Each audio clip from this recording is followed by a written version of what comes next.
अस्सलाम वालेकुम स्टूडेंट्स, कैसे हैं आप सब। आई होप आप सब खैरियत से होंगे। आज हमने केमिस्ट्री में लिपिड्स के बारे में पढ़ेंगे कि हमारे पास लिपिड्स किस तरह के होते हैं और उनकी कितनी टाइप्स होती हैं।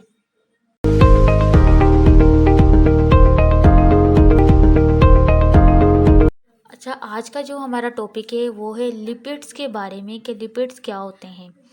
अच्छा, आपकी बुक में जो लिखा है कि लिपिड्स जो होते हैं ना वो हीट्रोजीनियस ऑर्गेनिक कंपाउंड हैं। हीट्रोजीनियस क्या होती है? जो कि एक या एक से ज़्यादा फॉर्म में मौजूद होते हैं। ठीक है, जैसा कि लिपिड्स किस किस फॉर्म में आपके पास मौजूद होते हैं? फैट्स की सूरत में, ऑयल्स में, वैक्सीज में। ठीक है, तो ये आपके पास लिपिड्स क्या है? हीट्रोजीनियस ऑर्गेनिक कंपाउंड है जो कि किस सूरत में मौजूद होता है? Fats, oil, waxes. और जो लिपिड्स होते हैं इनसोल्यूबल होते हैं वाटर में। मीन्स अगर इनसोल्यूबल वाटर हैं इट्स मीन्स क्या है? हाइड्रोफोबिक। हाइड्रोफोबिक कौन से कंपाउंड होते हैं? Water repellent. ठीक है, जो वाटर को रिपेल करते हैं, मतलब वाटर को दूर करते हैं। तो ये हाइड्रोफोबिक क्या है? वाटर से दूर भागने वाले। But easily soluble in Bloor reagent. अच्छा, और इजीली सोल्यूबल होते हैं किसमें? ब्लोर रीएजेंट में। अच्छा, ब्लोर रीएजेंट क्या होता है? ये मिक्सचर होता है किसका? डाई इथाइल ईथर और इथाइल अल्कोहल का। और जिसमें डाई इथाइल ईथर और इथाइल अल्कोहल की रेशो क्या होती है? 2:1 होती है। और ये किस किस चीज़ में सोल्यूबल होता है? Organic solvent. कौन कौन से organic solvent? Like ether, benzene, acetone, carbon, tetrachloride and chloroform. ठीक है, लिपिड्स जो होते हैं इनसोल्यूबल होते हैं वाटर में और सोल्यूबल किस में होते हैं? ब्लोर रिएजेंट में। और ब्लोर रिएजेंट में और ऑर्गेनिक सॉल्वेंट में, जैसा कि ईथर है, बेंजीन है, एसीटोन है, कार्बन है, टेट्राक्लोराइड है एंड क्लोरोफॉर्म होते हैं। अगर जनरली बात करते हैं हम लिपिड्स की, तो लिपिड्स किस चीज़ से कंपोज्ड होते हैं? अगर जनरली देखा जाए तो जो लिपिड्स होते हैं उसमें जो कंपोज्ड एलिमेंट्स होते हैं, मतलब लिपिड्स को बनाने वाले जो एलिमेंट्स होते हैं, this is carbon, hydrogen and oxygen. But some जो लिपिड्स होते हैं उनमें क्या होता है? नाइट्रोजन और फॉस्फोरस भी कंटेन होता है। अच्छा, लिपिड्स क्या हैं? बिल्डिंग ब्लॉक हैं सेल्स के। सेल्स को बनाने में लिपिड्स अहम पॉइंट जो है, अहम किरदार अदा करते हैं या इम्पोर्टेंट रोल प्ले करते हैं। या ऐसे भी कह सकते हैं कि जो जो लिपिड्स हैं सेल के बिल्डिंग ब्लॉक्स हैं, मतलब सेल को बनाने में इम्पोर्टेंट रोल प्ले करते हैं। अगर हम लिपिड्स का जनरल फार्मूला की बात करें तो लिपिड्स का जो जनरल फार्मूला होता है वो होता है RC डबल बॉन्ड OH। अच्छा, जो अल्काइल जो ये आपके पास लिपिड्स में ऑक्सैलिक ग्रुप होता है। ठीक है, आपके पास कौन सा ग्रुप होता है? ऑक्सैलिक ग्रुप होता है। और यहाँ पे क्या होता है? R अटैच होता है। R क्या है? आपके पास अल्काइल ग्रुप। यहाँ पे आपके पास कार्बन की लॉन्ग चेन होती है, मतलब कार्बन की ज़्यादा से ज़्यादा लॉन्ग चेन होती है। अच्छा, उसके बाद कह रहे हैं कि फैटी एसिड क्या है? फैटी एसिड जो हैं लिपिड्स के बिल्डिंग कंपोनेंट्स हैं। फैटी एसिड से क्या बनता है? लिपिड्स बनता है। इट्स मीन जो फैटी एसिड हैं वो लिपिड्स के क्या हैं? कंपोनेंट हैं या बिल्डिंग कंपोनेंट हैं। अभी हमने बात की कि जो लिपिड्स का अगर हम जनरल फार्मूले की बात कर रहे थे तो वो था RC डबल बॉन्ड OH या कार्बोक्सिलिक ग्रुप। तो यहाँ पर भी यही लिखा है, दे आर कार्बोक्सिलिक एसिड। और इसमें क्या होता है? कार्बोक्सिलिक एसिड का एक ग्रुप अटैच होता है जिसमें कार्बन की लॉन्ग चेन होती है, लेंथी चेन होती है। और आइदर ये सेचूरेटेड और अनसेचूरेटेड भी हो सकते हैं। एग्जाम्पल के तौर पे इन्होंने आपको बताया है कि पाल्मेटिक एसिड हैं। पाल्मेटिक एसिड का फार्मूला लिखा है यहाँ पर C15H31COOH। अच्छा, यहाँ पे देखिए कार्बोक्सिलिक ग्रुप अटैच है और इसके साथ कार्बन की एक लॉन्ग चेन अटैच है। ठीक है, इसी तरह देखें स्टेरिक एसिड है।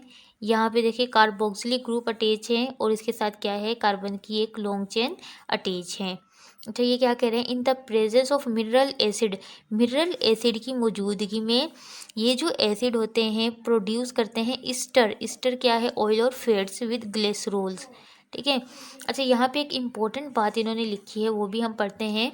अच्छा, यहाँ पे लिखा है कि जो हम वेजिटेबल ऑयल जो होता है, ऑयल को हम घी में कन्वर्ट करते हैं या सैचुरेटेड फैट में कन्वर्ट करते हैं। किस तरह से कन्वर्ट करते हैं? जब हम सैचुरेटेड ऑयल को जो है सॉरी अनसैचुरेटेड ऑयल को जब हम सैचुरेटेड फैट में कन्वर्ट करते हैं, उस प्रोसेस को हम क्या नाम देते हैं? हाइड्रोजिनेशन। जो हाइड्रोजिनेशन नाम से ही पता चल रहा है, एडिशन ऑफ हाइड्रोजन। ठीक है, हाइड्रोजिनेशन, एडिशन ऑफ हाइड्रोजन। इस प्रोसेस में क्या होता है? वेजिटेबल ऑयल होता है। वेजिटेबल ऑयल क्या है? आपके पास अनसैचुरेटेड ऑर्गेनिक कंपाउंड है। इसको ट्रीट किया जाता है विद मॉलिक्यूलर हाइड्रोजन, H2 के साथ, मतलब हाइड्रोजन के साथ। और इसमें कैटलिस्ट कौन से यूज़ होते हैं? निकल और प्लाडियम, PD। ठीक है, इसमें एंजाइम्स यूज़ होते हैं निकल और PD की मौजूदगी में ये रिएक्शन होता है। वेजिटेबल ऑयल होता है, उसमें हाइड्रोजन को ऐड किया जाता है इन द प्रेजेंस ऑफ निकल एंड PD। तो जब इनकी मौजूदगी में सारा रिएक्शन होगा तो आपके पास बनेगा क्या? आपके पास सैचुरेटेड फैट बनेगा, जिसे हम घी भी कहते हैं और जिसे हम आम घरों में भी यूज़ करते हैं फॉर कुकिंग के लिए। और ये तमाम प्रोसेस क्या कहलाता है? हाइड्रोजिनेशन। ऑयल का सैचुरेटेड फैट या घी में कन्वर्ट होने के अमल को क्या नाम देते हैं? हाइड्रोजिनेशन। ठीक है, उसके बाद यहाँ पे देखें, हमारे पास जो डिफरेंट फैट्स हैं, ठीक है, डिफरेंशिएट बताया है। ये इंपॉर्टेंट डिफरेंशिएट हैं फैट्स एंड ऑयल्स के दरमियान भी कह सकते हैं, या आप सैचुरेटेड और अनसैचुरेटेड के दरमियान भी कह सकते हैं। अच्छा, फैट्स जो होते हैं ना हमारे पास क्या होते हैं? ये हमारे पास होते हैं सैचुरेटेड कंपाउंड होते हैं। और ऑयल्स क्या होते हैं? अनसैचुरेटेड हमारे पास क्या होते हैं? कंपाउंड होते हैं। अच्छा, फेट्स की बात करते हैं। फेट्स में क्या होता है? कार्बन कार्बन के दरमियान सिंगल बॉन्ड होता है।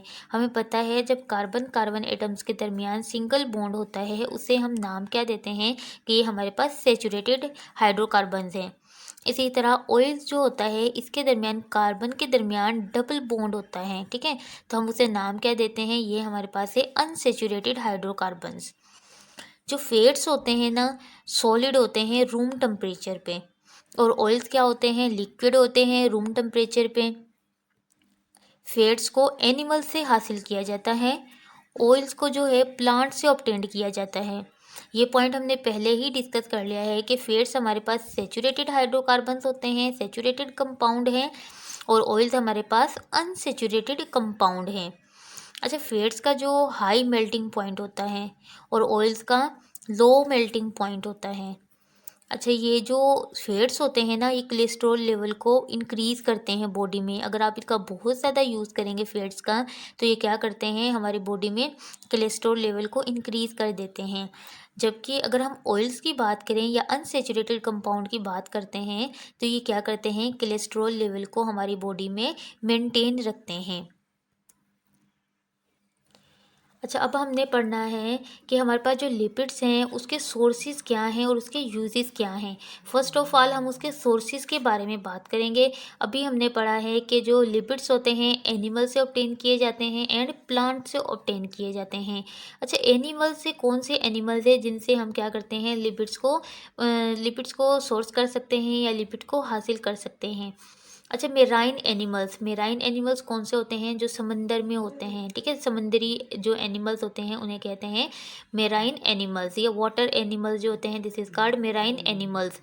लाइक सैल्मोन है, वेल्स हैं, रिच सोर्स हैं लिपिड्स का। ठीक है, सैल्मोन एंड वेल्स क्या है? आपके पास लिपिड्स का रिच सोर्स हैं। उसके बाद butter, ghee, cheese are obtained from animals. देखें, बटर जो है, मक्खन है, घी है, चीज़ जो है, जानवरों से हासिल किए जाते हैं। क्या करते हैं? इनके मिल्क से हम इन चीज़ों को प्रोड्यूस कर सकते हैं। उसके बाद प्लांट्स के बता रहे हैं कि प्लांट्स से हम लिपिड को किस तरह से हासिल करते हैं। सनफ्लावर है, कोकोनट है, ग्राउंड नट है, corn, cotton seed, olives, ETC are important plant source of lipids. अच्छा, ये सारे के सारे प्लांट्स क्या हैं? इम्पोर्टेंट सोर्स हैं या रिच सोर्स हैं लिपिड्स को हासिल करने का।